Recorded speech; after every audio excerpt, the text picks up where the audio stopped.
హైదరాబాద్లో చెరువులు కాపాడాలంటే అన్ని చెరువులు ప్రక్షాళన చేయాలన్నారు మల్కాజ్గిరి ఎంపీ ఈటెల రాజేందర్.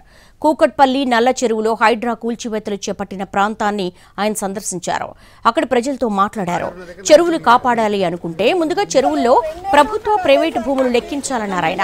కూల్చివేతల్లో నష్టపోయిన వారికి ప్రభుత్వం నష్టపరిహారం చెల్లించాలని డిమాండ్ చేశారు. పేదలపై ఇదే విధంగా వ్యవహరిస్తే వారు తిరగబడే రోజు వస్తుందని ఈటెల హెచ్చరించారు.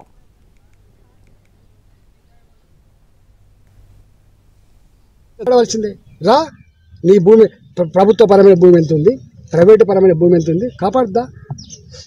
ఇవాళ ఈ నల్ల చెరువులో పేదల గుడిసెలు పీకి వాళ్ళ జీవితాల్లో మట్టి కొట్టినటువంటి దుర్మార్గ ప్రభుత్వం ఎక్కడ కూడా తప్పించుకోజాలదు. ప్రభుత్వం ఏ పేదల ఆస్తులైతే ధ్వంసం చేసిందో వాళ్ళ అసెట్ చేసి నువ్వు నష్టపరిహారం కనుక ఇవ్వకపోతే నువ్వు అనుకుంటున్నావు ఇది ఇక్కడితో ఆగిపోతే అనుకుంటున్నావు. వాళ్ళ ఉసురు, వాళ్ళ దుఃఖం, వాళ్ళ కన్నీళ్ళు ఊరికే పోవలసిందే. రా